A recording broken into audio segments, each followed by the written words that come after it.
ایسی حسین وحشت. ایک ڈھلان کے نیچے ایک کھوسی بنی تھی، چھوٹا سا غار جو پتھروں کے گرنے کے باعث بن گیا تھا. اس کا دہانہ کھلا تھا اور وہاں پانی کا تالاب سا بنا پڑا تھا. فاتح اس کے کنارے آ رکا اور اسے اشارہ کیا، اندر آ جاؤ. وہ تیزی سے اندر داخل ہوئی.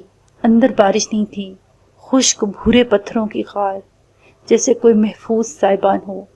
اس نے بیگ اتار کے نیچے پھینک دیا. سکون سا محسوس ہوا تھا. اندر آؤ ایڈم. فاتح ابھی تک غار کے دہانے پہ بارش میں کھڑا بھیگ رہا تھا. ایڈم قطرے سست روئی سے غار میں آیا اور سیدھا ایک کونے میں جا کھڑا ہوا. ان دونوں کے سائبان میں آ جانے کے بعد وہ اندر داخل ہوا. کیا کوئی بھی ہمیں بچانے نہیں آئے گا؟ یہ کیسے ہو سکتا ہے کہ ہم غائب ہو جائیں اور کسی کو پرواہ بھی نہ ہو؟ ایڈم وہیں کونے میں بیٹھ گیا اور تھوڑی گھٹنوں پہ ٹکا دی. وہ اداس دکھائی دیتا تھا. فاتح نے ٹارچ جلا رکھی تھی جس کی روشنی غار کی دیوار پہ گر رہی تھی. پورا غار نیلی سرمئی روشنی سے روشن ہو گیا تھا. کوئی نہیں آئے گا ایڈم. بغیر چابی کے وہ دروازہ کیسے کھولے گا؟ یاد ہے تمہارے پیچھے دروازہ بند ہو گیا تھا. تالیہ اقتا کے بولی. مگر ہمیں مثبت سوچ رکھنی چاہیے. یقیناً کوئی آئے گا اور ہمیں بچا لے جائے گا. فاتح خاموشی سے متصل دیوار کے ساتھ کھڑا تھا. وہ مسلسل ٹارچ کا بٹن جلا بجھا رہا تھا. غار میں روشنی پھیلتی، پھر اندھیرا چھا جاتا، پھر روشنی، پھر اندھیرا. وہ کچھ سوچ رہا تھا. کوئی نہیں آئے گا ایڈم، ہم مصیبت میں پھنس چکے ہیں. ایڈم کی آنکھوں میں کرچیاں سی ابھریں. کیا کسی کو ہماری پرواہ بھی نہیں ہوگی؟ میں بتا رہی ہوں نا، ہم نے دروازہ بند کر دیا تھا. مگر ایڈم نے سر دونوں بازوؤں میں چھپا لیا. یا اللہ، میرا کیا قصور تھا؟ وہ بے بسی سے روحانسا ہوئے کہہ رہا تھا. اگر مجھے معلوم ہوتا کہ چیتالیہ میں اس مصیبت میں پھنسائیں گی تو میں کبھی بھی ملاقہ نہ آتا. میں KL سے بھی دور بھاگ جاتا. میں نے پھنسایا مصیبت میں؟ وہ غصے سے بلبلائی. کتنا کہا تھا مجھے سکہ دے دو. تمہیں خود شوق ہوا تھا سراغ رساں بننے کا. ہم تمہاری وجہ سے اس میں پھنسے ہیں. مجھے کوئی شوق نہیں ہے کچھ بھی بننے کا. اس نے جھٹکے سے سر اٹھایا. میری شادی ہے 2 ماہ بعد. میری آئیبو اور باپا میرا انتظار کر رہے ہوں گے. تمہیں لگتا ہے مجھے شوق تھا اس جنگل میں پھنس جانے کا؟ میں KL میں کتنی خوش تھی، میرے کتنے خواب تھے، تم سوچ بھی نہیں سکتے. میں بھی KL میں خوش تھا. مجھے نہیں چاہیے تھا خزانہ. آپ نے مجھے اپنے ساتھ کام کرنے کا کہا تھا. سارا قصور تمہارا ہے. تم فاتح صاحب کو بھی درمیان میں لے آئے. تم نے مجھے مشکل میں ڈالا ہے، میں نے تمہیں نہیں. وہ دیوار کے ساتھ بیٹھا تھا اور تالیہ کھڑی تھی. دونوں ایک دوسرے کی طرف چہرہ موڑے تیز تیز بولے جا رہے تھے. وہ کمر پہ ہاتھ رکھے ان کو دیکھے گیا، افسوس سے، ناپسندیدگی سے. بارش تھم گئی تھی. جیسے وہ ایک لمحے میں اچانک سے شروع ہوئی تھی ویسے ہی اچانک سے تھم گئی. وہ دونوں ابھی تک ترکی بترکی ایک دوسرے کو مورد الزام ٹھہرا رہے تھے. فاتح غار سے باہر نکل آیا. پتوں اور سوکھی ٹہنیوں سے اٹی زمین کی مٹی گیلی ہو چکی تھی. پھسلن، زندہ اور گیلی. 2 قدم چلنا محال تھا. اور ٹارچ کی روشنی سامنے پھینکتا چند میٹر دور چلتا آیا. یہاں ایک بڑا سا گڑھا بنا تھا جس میں بارش کا پانی تالاب صورت جمع ہو گیا تھا. وہ اس کے کنارے آ رکا اور سامنے دیکھا. پانی کے دوسرے کنارے پہ آریانہ کھڑی تھی. فاتح زخمی سا مسکرایا. اسے کبھی خواب نہیں آتے تھے. جتنی ڈسٹرب نیند وہ سوئے وہ خواب نہیں دیکھتا تھا. آریانہ تو اسے کبھی خواب میں نہیں دکھائی دی تھی. اسرا کے خوابوں میں وہ اکثر آتی تھی، البتہ جب وہ بہت پریشان ہوتا. وہ تصور کرتا کہ آریانہ اس کے سامنے کھڑی ہے اور وہ اس سے بات کر رہا ہے.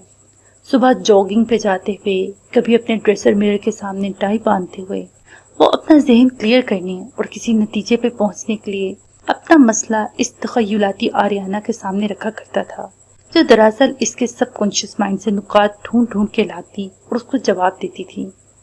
وہ جانتا تھا وہ خود سے باتیں کر رہا ہے، مگر اسے آریانہ کو اس گفتگو کا مخاطب بنانا اچھا لگتا تھا. ڈیڈ، وہ سفید لباس میں ملبوس، ہیئر پن لگائے، سامنے کھڑی مسکرا کے اسے دیکھ رہی تھی. ہاں بیٹا، آپ پریشان ہیں؟ بہت زیادہ. کیوں؟ میں پھنس گیا ہوں آریانہ، میں اس جادوئی دنیا میں پھنس گیا ہوں. وہ بے بسی سے بولا تھا. اور آپ غصہ بھی ہیں؟ ہاں، مجھے ان دونوں پہ غصہ آ رہا ہے جو ایک دوسرے کو الزام دے رہے ہیں. مجھے لوگوں کا مظلوم بننا نہیں اچھا لگتا. تو لوگ کیا کریں؟ वो सीने पे बाजू लपेटे खड़ी गौर से उसको देख रही थी। दोनों के दरमियान बारिश के पानी से भरा नाला हाइल था। इस बात को समझ लें कि कोई हमारे साथ बुरा नहीं करता, या तो हम उसे इजाजत देते हैं या वो हमारी तकदीर होती है।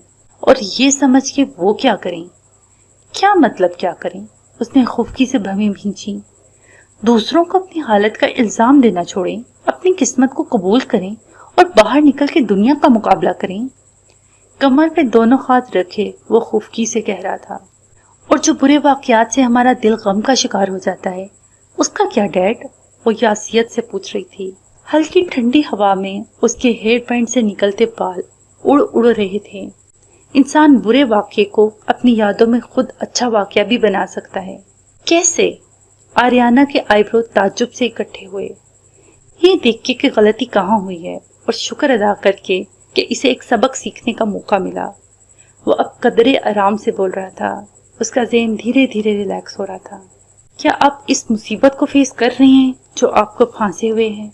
मैं कम से कम किसी को इल्ज़ाम नहीं दे रहा, मगर आप लीडर हैं डैड। लीडर की जिम्मेदारी ज़्यादा होती है। आपको वो चरवाहा बनना है जो सरकश भेड़ों को एक जगह इकट्ठा करके उनसे काम लेना जानता है। वो उसकी आंखों में देखते हुए अफसोस से कह रही थी, मगर मुझे तो लग रहा है कि आपने खुद भी उन हालात को कबूल नहीं किया अभी। मेरा एक मुल्क है पीछे आर्याना, मुझे एक मुल्क चलाना है। वो मुल्क अब पीछे रह गया है डैड। उसके अल्फाज वोन फाते के दिल में भाले की तरह खुप गए। तकलीफ इतनी थी कि चेहरे पे जाहिर होने लगी। मैंने इतने साल एक मकसद के लिए कोशिश की है, वो मेरा मुल्क है आर्याना। मुझे अगले हफ्ते तक इलेक्शन के लिए पेपर्स जमा करवाने हैं। दर्द उसके दिल से होता सारे जिस्म में सरायत कर रहा था। अब वो सब खत्म हो गया डैड। अब आपको इस जंगल को कबूल करना होगा। इसने नफी में सर हिलाया और 2 कदम पीछे हटा। आंखों में बेपनाह जख्मीपन था। मेरे बगैर मेरे मुल्क का क्या होगा? आपको इस वक्त ये सोचना है कि सिर्फ आपके बगैर आपका क्या होगा। वो भी दुखी लग रही थी। क्या मेरा मलेशिया वक्त की धूल में गायब हो गया है आर्याना? उसके हलक में कुछ फंसा। हो सकता है वो दोबारा किसी मौके पर जाहिर हो जाए डैड, मगर इस वक्त आप सल्तनते मलाका में हैं। ये जंगल और उससे मुकाबला करना ही सबसे बड़ी लड़ाई है। मैं कुछ नहीं जानता मुझे क्या करना है डैड। वह नरमी से मुस्कुराई। मैं इतने घंटों से देख रही थी आप उस दरख्त के पास उदास बैठे थे। आप इतनी जल्दी उदास नहीं पड़ते थे, मगर वो आपका फितरी रद्द अमल था। आप इंसान हैं, आप घबरा सकते हैं, मैं मानती हूँ, लेकिन आप बहुत बहादुर इंसान हैं। आपने जिंदगी में इससे बड़े इम्तिहान देखे हैं। वो हल्का सा मुस्कुराया। ये जंगल डिस्ट्रिक्ट अटॉर्नी ऑफिस की दूसरी कैंपेन से ज्यादा खौफनाक नहीं है। याद है डैड कितने मसलों में फंसे थे हम, मगर निकल आए थे ना? वो हल्का सांस दी तो उसने मुस्कुरा के सर हिला दिया। तो अब मैं क्या करूं? आपने अपने साथ उन दोनों को भी जंगल से निकालना है। वो दोनों मेरे लिए अजनबी हैं। एक में मुझे दिलचस्पी नहीं और दूसरी मुझे शदीद नापसंद रही है, लेकिन आप फिर भी उनको संभाल सकते हैं डैड। पार्टी चेयरमैन का इलेक्शन अभी नहीं हुआ, मगर सब जानते हैं कि मौजूदा चेयरमैन के पिछले 1 साल से गैर दिलचस्पी के बाइस बारिसन नेशनल को आप ही संभाल रही हैं। वो एक सियासी पार्टी है बेटा, वो और बात है। सियासत एक जंगल है और बारिसन नेशनल के इस वक्त 2.5 लाख से ज्यादा मेंबर्स हैं। आपके कारकुन जिनसे आप हर वक्त ईमेल, फोन, जलसों और बाहमी मुलाकातों के जरिए जुड़े रहते हैं, आपसे जो कारकुन एक दफा मुलाकात कर ले आपको वो हमेशा याद रहता है। आप सियासतदान हैं। डोंट टेल मी जो शख्स अपने हजारों कारकुनों के नाम तक याद रखता है वो इन 2 लोगों को नहीं संभाल सकता। वो बिलाखिर मुस्कुरा दिया। तुम चाहती हो मैं इन दोनों के बारे में अपने जज्बात पसे पुष्ट डालकर उनको कारकुनों की तरह ट्रीट करूं, उनसे काम लूं और उनको लीड करते हुए इस जंगल से निकालूं? आपको यकीन आ चुका है अब तक डैड कि आप वाकई वक्त में पीछे जा चुके हैं। आपको जंगल से निकलना होगा और आबादी ढूंढनी होगी। इसके लिए आपको वही करना होगा जो आप हमेशा से करते आए हैं। Like father like daughter. वो खुल के मुस्कुराया। नाले का दूसरा किनारा अब खाली था। आरियाना जा चुकी थी। वॉन फातेह के ज़हन के सारे जाले साफ हो चुके थे। उसने आंखें बंद कर ली, चंद लम्हे गहरे गहरे सांस लेता रहा, फिर आंखें खोली तो वो एक मुख्तलिफ इंसान नजर आता था। वही जो पार्लिमान में गर्दन कड़ा के खड़ा हुए तकरीर करता था, जो किसी जलसे में स्टेज पे खड़ा मुस्कुराते हुए अवाम की तरफ हाथ हिलाता था, जो कैंपेन ऑफिस में तेज तेज चलते हुए तहक्कुम से स्टाफ वर्कर्स को हदायत जारी करता था। वो चंद घंटों के लिए खो गया था, मगर अब वो वापस आ चुका था। उसके कदम तेजी से गार की तरफ उठने लगे। वापसी का सफर वैसे भी जल्दी तय हो जाता है। वो गार के दहाने तक आया तो वो दोनों अभी तक दुरुस्ती से बहस कर रहे थे। तल कलामी अब तालिया के चोर होने तक पहुंच चुकी थी और वो जवाबन इसको सिक्के का लालच आ जाने का ताना दे रही थी। फातेह ने टॉर्च जला के एक कोने में खड़ी की ताकि सारा गार रोशन भी हो जाए और किसी की आंखों में रोशनी भी न पड़े। वो ठीक कह रही है एडम, वो संजीदा आवाज में बोला तो दोनों ने चौंक के इसे देखा। हमें लेने कोई नहीं आएगा, इंतजार तर्क कर दो। तालिया के लब अब मुस्कुराहट में ढलने लगे थे कि मगर वो गलत कह रही है कि हम कभी वापस नहीं जा सकते। हम जाएंगे और जरूर जाएंगे, क्योंकि न मैं एडम की तरह इंतजार करता हूँ कि दूसरे आकर मुझे मुसीबत से निकालें, न मैं तालिया की तरह दुनिया में सिर्फ तल्ख हकीकतों को देखता हूँ। तालिया की मुस्कुराहट सिमट गई, नाक सिकोड़ ली। मगर सर, कोई आएगा, हमें उम्मीद रखनी चाहिए। आप तो खुद कहते थे कि हमें मस्बत सोचना चाहिए हमेशा। उसके अल्फाज गार से टकरा के वापस पलट रहे थे। बाहर पानी और परिंदों का शोर फिर से सुनाई देने लगा था। दूसरों पे तकिया करना मस्बत सोच नहीं होता। वॉन फातेह ने कभी दूसरों का इंतजार नहीं किया कि वो आकर उसको मुसीबत से निकालेंगे। हमेशा खुद कोशिश की है, इससे बड़े बड़े जंगल देखे हैं मैंने और मैं कभी नहीं हारा। मुझे नहीं मालूम हम कितने वक्त के लिए इस जगह फंसे हैं, मगर दो बातें आज दिमाग में बिठा दो। वो दोनों दम साधे उसको बोलते देख रहे थे। रोब सा रोब था, अदब सा अदब था। एडम धीरे से खड़ा हो गया था। पहली बात, हम यहाँ किसी दूसरे की वजह से नहीं फंसे, हम अपनी मर्जी से आए थे। और दूसरी ये कि हम यहाँ से वापस अपनी दुनिया में जरूर जाएंगे। Is that clear? तालिया ने सर हिला दिया। एडम ने सर झुका दिया। मगर तब तक हमें इन हालात का मुकाबला करना होगा। एडम, तुम मिलिट्री में रहे हो, तुमने जंगल में ट्रेनिंग हासिल की होगी। तुम तालिया को बताओ कि जंगल के बारे में पहली बात क्या पढ़ाई जाती है। वो आस्तीनों को मोड़ते हुए किसी कमांडर की तरह हुक्म दे रहा था। एडम ने चेहरा उठाया और खाली खाली नजरों से इन दोनों को देखा। बताओ एडम, सारी दुनिया के जंगलों के बारे में पहली और बुनियादी बात कौन सी बताई जाती है? एडम के लब हिले। Never fight the jungle. गार में एकदम हैबतनाक सी खामोशी छा गई। तालिया का दिल धक से रह गया। सुना तुमने तालिया? हम दोनों जानते हैं इस बात को, तुम भी जान लो। जंगल से कभी लड़ाई नहीं की जाती, सिर्फ उसके अंदर से रास्ता बनाकर उससे निकलना होता है। क्योंकि जंगल और इंसान की लड़ाई में जंगल हमेशा जीत जाता है। लड़ेंगे नहीं तो जिंदा कैसे रहेंगे? इसका दिल डूब। जिंदा रहने के लिए लड़ना जरूरी नहीं है, खुद को जिंदा रखना जरूरी है। वो कतरे नरमी से बोला तो तालिया ने सर हिला दिया, मगर वो अभी तक मुजब्जब लगती थी। क्या ये वही आदमी था जो इतने दिन उसको नजरअंदाज करता या झड़कता नजर आया था? इसके बाद बेतबारी का फेज आया, फिर सच सुन के चुप हो गया और अब इतना नर्म। इसे हौसला हुआ। क्या हम वापस जा सकते हैं? अगर हम आ सकते हैं तो जा भी सकते हैं। मैं नहीं जानता कब, लेकिन मैं तुमसे वादा करता हूँ कि तुम दोनों को वापस ले जाने के लिए मुझे जो करना पड़ा मैं करूँगा। मगर तालिया, वो एकदम अलर्ट सा सीधा हुआ। हिलना मत। वो दीवार से लगी खड़ी थी, आंखें हैरत से छोटी की। क्या हुआ? साकिन खड़ी रहो, बिल्कुल स्टिल, खामोश और स्टिल। अब मैं जो कहने जा रहा हूँ इस पे रिएक्ट मत करना। वो बिल्कुल साकत हो गई, मगर चेहरे पे जो हैरानी थी।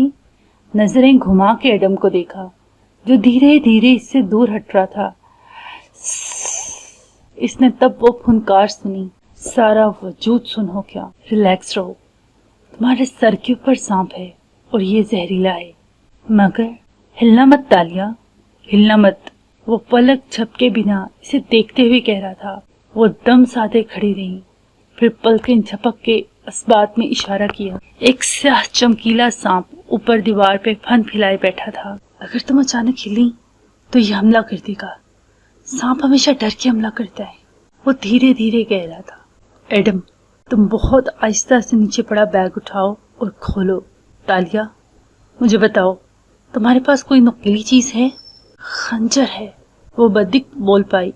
वो दीवार से लगी थी, चेहरा सफेद पड़ा था और पेशानी पे पसीना आ रहा था। एडम ने आहिस्ता से पैर से बैग को करीब किया और धीरे धीरे नीचे बैठा।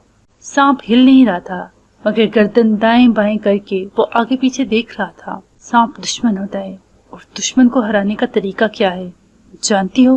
वो तालिया की आंखों में देख के कह रहा था। एडम ने बैग की जिप खोली। क्या? उसका चेहरा पसीने से तर हो गया था। दुश्मन के सामने पैनिक नहीं करते, खुद को रिलैक्स रखते हैं। इसको इल्म ही होना चाहिए कि तुम उससे डरती हो।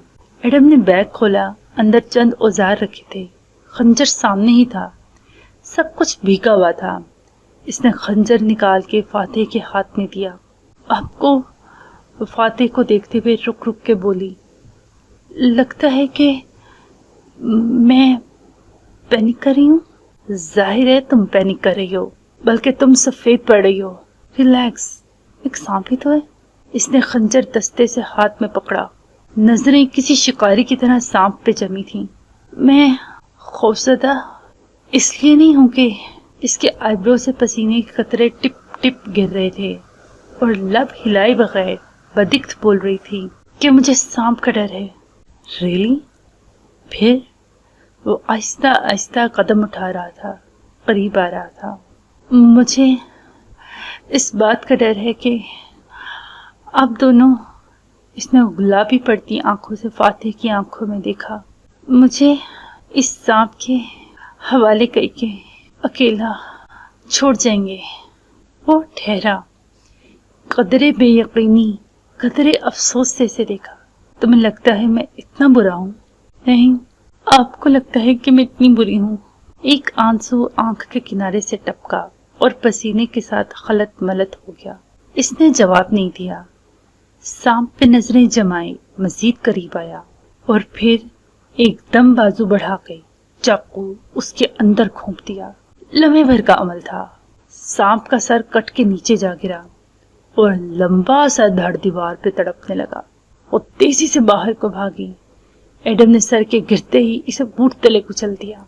वॉन फातेह ने इसका तड़पता धड़ उठाया और उलट पलट के बगौर देखने लगा। चंद सेकंड में इसकी तड़प दम तोड़ गई। वो हरानसान सी बाहर खड़ी थी। रस्सी नुमा धड़ उठाए वो बाहर आया और इसे दूर उछाल दिया। जंगल के घने दरख्तों और ऊंची नीची ढलान में वो जाने कहाँ गायब हो गया। फिर इसने फुर्सत से उस लड़की को देखा जो बार बार थूक निकल रही थी। इसे देखता पाके वो दूसरी जानिब देखने लगी। मैं झूठे वादे नहीं करता। अगर आइंदा कहूँ कि मैं तुम्हें बचा लूंगा तो उसका मतलब है मैं तुम्हें बचा लूंगा। हाँ, झूठ तो सिर्फ मैं बोलती हूँ, आप सब तो बहुत अजीम इंसान हैं। इसका जाने क्यों गला रुंध गया। भीगी आवाज में वो कहती हुई तेजी से आगे बढ़ गई। चांदनी इतनी मध्यम थी कि वह चंद कदम ही आगे जा पाई, फिर रुकी। अगर यहाँ भी सांप हुए? Oh no. वो वापस पलटी और गार की तरफ कदम बढ़ाने लगी। मट्टी गीली थी, इसलिए इसके कदमों ने चाप पैदा नहीं की। पत्ते तक नहीं खड़के। वो गार के करीब थी कि उसकी समाज से आवाजें टकराईं। अंदर फातेह और एडम कुछ बोल रहे थे। वो रुक के सुनने लगी। एडम ने जाने मिन मिना के क्या कहा था कि वह जवाब में कहने लगा था, मैं आइंदा कभी ना सुनूं तुम उसको उसकी पुरानी जिंदगी का हवाला दे रहे हो। याद रखो, उसने हमसे सच बोला है। इसके लिए बहुत हिम्मत चाहिए होती है। वो चौंक के गार को देखने लगी। मगर सर, चंद घंटे पहले तो वो उसी जिंदगी में थी, उन्होंने वो छोड़ी तो नहीं है। और क्या मालूम वो अब भी कुछ ना कुछ झूठ बोल रही हूँ। वो झूठ नहीं बोल रही। अब हमें कैसे पता चलेगा कि वो अब सच बोल रही हैं? हमें पता चलाने की जरूरत है भी नहीं। हमें सिर्फ इंसान के अंदर की अच्छाई पे भरोसा करना होता है। کبھی کبھی کسی پہ ہمارا یقین اس کو سچا بنا دیتا ہے۔ بہرحال آئندہ میں تمہارے منہ سے نہ سنوں یہ سب۔ تالیہ کا دل بھر آیا۔ آئندہ؟ ایڈم کا دل ایک ہی لفظ پر اٹک گیا۔ ہاں ایڈم، آئندہ، کیونکہ اس جنگل سے نکلنے میں ہمیں ابھی کافی وقت لگنا ہے۔ کافی وقت؟ کیوں؟ کیونکہ جنگل زندہ ہوتا ہے۔ غار کے باہر کھڑی لڑکی جہاں بہت سے بوجھ سے آزاد ہوئی، وہیں ایک باز گشت اسے چاروں طرف سنائی دینے لگی۔ جنگل زندہ ہوتا ہے، جنگل ہمیشہ زندہ ہوتا ہے۔ رات لمحہ بہ لمحہ بیت رہی تھی، رات صدی بہ صدی بیت رہی تھی۔ اتنی سیاہ گھور اندھیر رات، لگتا تھا کبھی ختم ہی نہیں ہوگی۔ جنگل میں دور دور سے مسلسل آوازیں سنائی دے رہی تھیں، پرندوں اور جانوروں کی، مگر وہ دکھائی نہیں دیتے تھے۔ ایڈم غار سے نکل آیا تھا اور باہر ایک پتھر پہ بیٹھا تھا۔ فاتح قریب میں ٹارچ سے روشنی ڈالے کچھ تلاش کر رہا تھا۔ آستینیں چڑھا رکھی تھیں اور انداز میں ٹھہراؤ تھا۔ تالیہ کافی فاصلے پہ بارش کے جمع ہوئے پانی کے جوہڑ کے ساتھ بیٹھی تھی۔ سیل کی ٹارچ اس نے جلا رکھی تھی کہ جانے کب کوئی سانپ بچھو نکل آئے۔ جنگل زندہ تھا، احساس ہو گیا تھا۔ پتھروں کے نیچے، درختوں پہ، چٹانوں پہ رینگتے کتنے جانور اور کیڑے مکوڑے ان کے ساتھ موجود تھے۔ وہ جنگل کو زندہ رکھے ہوئے تھے۔ اس کے پاس پانی کی ایک ہی بوتل تھی جس سے وہ تینوں پانی پی چکے تھے، اور پانی ختم ہو چکا تھا۔ کولا کا کین بھی ختم ہو چکا تھا۔ شدید حبس اور گرمی ہو رہی تھی۔ سر، ایڈم نے فاتح کو یوں پتھروں میں کچھ تلاش کرتے دیکھا تو پکار اٹھا، اب اتنے آرام دہ کیسے لگ رہے ہیں؟ میرا تو مارے مایوسی کے برا حال ہے۔ وہ اداس لگ رہا تھا۔ وون فاتح نے اس سے بڑے حادثے دیکھے ہیں ایڈم۔ کیا آپ جنگلوں میں بہت آیا کرتے تھے چھٹیوں وغیرہ میں؟ تم نے تو ملٹری میں ٹریننگ لی ہے، تم سے زیادہ وقت نہیں گزارا ہوگا میں نے جنگلوں میں۔ اس نے ایک لکڑی کی ٹہنی زمین سے اٹھائی اور اسے خنجر سے کاٹا۔ تالیہ رخ موڑے پانی کے قریب بیٹھی تھی، البتہ کان وہیں لگے تھے۔ خنجر سے ٹہنی کے کاٹنے کی آواز کی گونج پلٹ پلٹ کے سنائی دیتی تھی۔ ملٹری کی یاد بھی تکلیف دہ ہے۔ ایڈم نے چہرہ ہاتھوں میں گرا دیا۔ میں وہ سب بھلانے کی کوشش کرتا رہتا ہوں۔ کیوں؟ فاتح اس کے سامنے پتھر پہ آ بیٹھا اور گھٹنے پہ ٹہنی رکھ لی، پھر خنجر سے اسے چھیلنے لگا۔ کیونکہ مجھے نسلی تعصب کی وجہ سے وہاں سے نکالا کیا تھا۔ میں وہ سب نہیں بن سکا وہاں جو میرے دوست بنتے گئے، تو اس میں اتنا غمگین ہونے والی کون سی بات ہے؟ ہر انسان کسی نہ کسی مقام پہ جاب میں دھکا کھاتا ہے۔ وہ اب سر جھکائے لکڑی کو مہارت سے خنجر سے چھیل رہا تھا۔ ایڈم نے تعجب سے اسے دیکھا۔ سر، میری جاب چلی گئی، میرا کریئر ختم ہو گیا، اس دھکے نے میری زندگی برباد کر دی۔ اور تم نے اس سے کیا سیکھا؟ خنجر چلاتے ہوئے پوچھا۔ جواب نہیں آیا تو نظریں اٹھا کے ایڈم کو دیکھا۔ کیا تم نے اس واقعے سے کچھ نہیں سیکھا؟ تالیہ نے گھٹنوں سے چہرہ اٹھایا اور مڑ کے اسے دیکھنے لگی۔ وہ میری زندگی کا ایک ٹریجک ترین واقعہ تھا ایڈم۔ ہمارے رسول اللہ صلی اللہ علیہ وآلہ وسلم نے ہمیں دو چیزوں سے آزاد کر دیا تھا، ماضی کے غم اور، تالیہ کو کنکھیوں سے دیکھا، مستقبل کے خوف سے۔ کوئی برا واقعہ تمہارے ساتھ گزرا بھی ہے تو تم اس کو اپنا استاد بنا لو، بس بات ختم۔ وہ کیسے؟ سوچو کہ یہ کیوں ہوا اور اگلی دفعہ وہ کام نہ کرو۔ اس کو میچور ہونا یا گرو کرنا کہتے ہیں۔ کیوں تم لوگ اپنے پرانے غم سینے سے لگائے بیٹھے رہتے ہو؟ دنیا ماضی اور مستقبل کی قید سے آزاد لوگوں کی ہے۔ چاقو کے لکڑی پہ چلنے کی آوازیں برابر سنائی دے رہی تھی، مگر مجھے لگتا ہے میں ایک ٹوٹل فیلئر ہوں۔ میں بات بات پہ گلٹی فیل کرتا ہوں، یہ کیا بول دیا، یہ کیوں کر دیا۔ تالیہ نے ناک سکوڑ کے چہرہ موڑ لیا۔ گلٹی کا بچہ اتنے دن میرے پیچھے پڑا رہا۔ یہ ان لوگوں کی نشانی ہے جو نہ خود سے پیار کرتے ہیں اور نہ ہی خود پہ بھروسہ کرتے ہیں۔ میرے پاس خود سے پیار کرنے کے لیے کوئی وجہ ہی نہیں ہے سر۔ اس نے پھر سے چہرہ جھکا لیا۔ تو پھر خود پہ بھروسہ کرنے کی وجہ ڈھونڈو، کسی کام میں تو تم بھی اچھے ہوگے۔ وہ ٹہنی کو اب ایک طرف سے کاٹ رہا تھا، ایسی مہارت سے گویا ساری عمر یہی کام کرتا آیا۔ اگر ہوتا تو جاب نہ مل جاتی، میرا تو کوئی ٹیلنٹ ہی نہیں ہے۔ اس کی گردن ابھی تک جھکی تھی۔ اعتراف میں کھڑے اونچے درخت خاموشی سے ان کو دیکھتے رہے۔ ہر انسان میں کچھ نہ کچھ ہوتا ہے، تم میں بھی ہوگا۔ مایوسی چھوڑو اور یاد کرو، تم نے سباخ کے جنگلوں میں تربیت لی ہے۔ جنگل میں انسان کو جو معلوم ہوتا ہے وہ اس کی جان بچاتا ہے، اور جو معلوم نہیں ہوتا توقف کیا وہ مار ڈالتا ہے۔